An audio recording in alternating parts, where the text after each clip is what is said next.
बहू और बेटी। माँ, मैं बहुत थक गई हूँ घर संभालते संभालते। यहाँ मेरी थकान किसी को नज़र नहीं आती। कुछ दिन आराम करना चाहती हूँ। सोच रही हूँ कुछ दिनों के लिए मायके आ जाऊँ। बच्चों को भी साथ ले आऊँगी। वे वहीं से स्कूल चले जाएंगे। आखिर एक ही शहर में ससुराल और मायका होने का कुछ तो फ़ायदा मिले। नमिता ने फ़ोन पर अपनी माँ से कहा। आरती जी ने दूसरी तरफ से कहा, हाँ बेटा, जब तेरी इच्छा हो आ जाना। आखिर ये तेरा भी तो घर है। तो ठीक है माँ, मैं कल आ ही जाऊंगी। नमिता खुश होकर बोली, हाँ बेटा, कल आ जाओ। मैं तुम्हारा इंतज़ार करूंगी। अभी मैं फ़ोन रखती हूँ, मुझे कहीं जाना है। आरती जी ने फ़ोन रख दिया और सीधे किचन में गई। किचन में खाना बना रही बहू से बोली, अरे अनुपमा, सुनो, कल तुम्हारी ननद आ रही है। आज बाजार जाकर फल सब्जी और मिठाइयाँ लेकर आना। बेचारी मेरी बेटी ससुराल में नौकरों की तरह काम करती है और उस पर कोई ध्यान भी नहीं देता। यहाँ आएगी, कुछ दिन रहेगी तो उसका मन और तबीयत अच्छे रहेंगे। सास के मुंह से ऐसी बातें सुनकर अनुपमा का चेहरा उतर गया।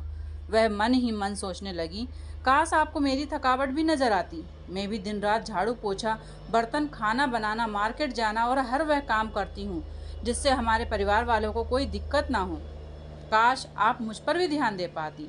आपकी बेटी तो जब मन में आता है तब यहाँ आ जाती है, लेकिन मैं साल में एक बार ही अपनी माँ के पास जाती हूँ।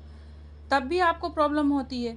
मैं भी इंसान हूँ, मेरा भी मन है। मुझे भी लगता है अपने माँ के पास जाकर थोड़ा आराम करूँ, सुख दुख की दो चार बातें करूँ, अपना मन हल्का करूँ।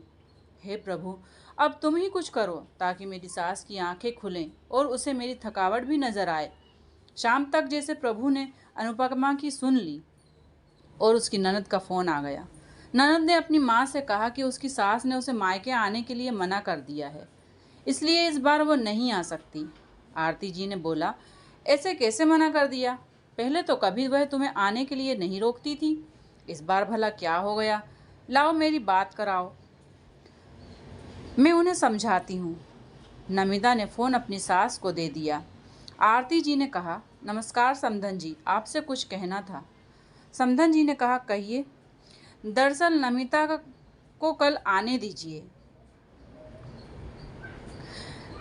दरअसल कल त्यौहार है, इसलिए अपने मायके आना चाहती है नमिता।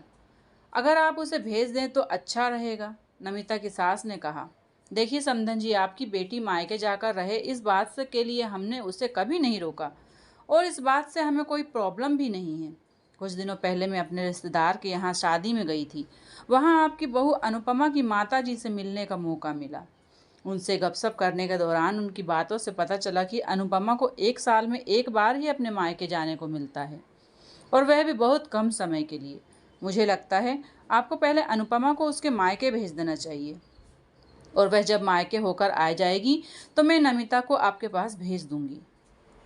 एक बहुत ज़रूरी बात जो मुझे लगता है आपको समझ लेनी चाहिए कि आपको अपनी बहू को भी बेटी की तरह या बेटी से ज़्यादा प्यार देना चाहिए। उसे भी मायके जाने की इच्छा होती होगी। हो सकता है नमिता के वहाँ आने से उसके आवभगत करने के लिए आप उसे उसके मायके नहीं भेजती होंगी, या फिर वह आपसे कुछ कहने से अभी डरती हो। अगर आप उसको घर में ही कैद रखेंगी तो एक दिन ऐसा आएगा जब वह आपके खिलाफ बोलने लगेगी। फिर वह आपकी सुनेगी भी नहीं और जब वह चाहे तब अपने मायके जाएगी।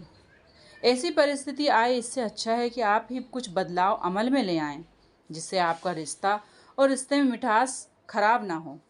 आरती जी को अपनी समधन की हर एक बात में सच्चाई नजर आई। उन्हें एहसास हुआ कि उन्होंने अपनी बेटी के प्यार में अंधे होकर कभी भी बहू के मन का विचार नहीं किया। उन्होंने हमेशा ही अपनी बेटी को अपने बहू से ऊपर रखा। दूसरी तरफ नमिता भी अपनी भाभी के बारे में हो रही बातचीत को सुन रही थी। उसने भी रियलाइज़ किया कि वह कभी भी अपनी भाभी के साथ ठीक से बात नहीं करती और जब जब वह अपने मायके जाती तो भाभी उदास हो जाती। आरती जी ने अपनी बहू को बुलाया और उससे कहा कि अनुपमा कुछ दिनों के लिए नमिता नहीं आने वाली है, इसलिए पहले तुम अपने मायके होकर आ जाओ।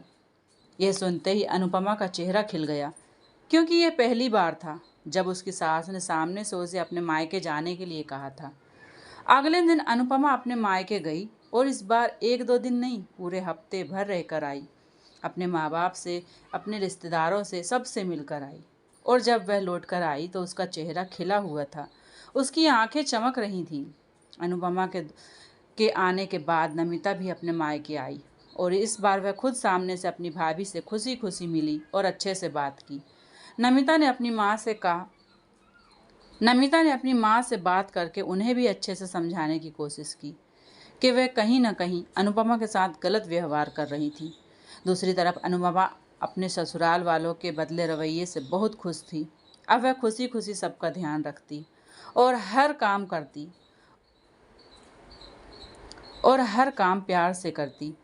वह ध्यान रखती कि कोई भी ऐसी बात या काम ना करे जिससे घर में तनाव का माहौल पैदा हो।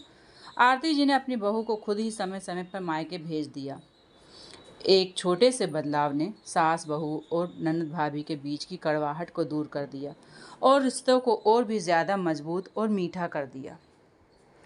दोस्तों, आज की कहानी पसंद आई हो तो कहानी को एक लाइक और चैनल को सब्सक्राइब जरूर करें। कहानी सुनने के लिए आप सभी का दिल से शुक्रिया।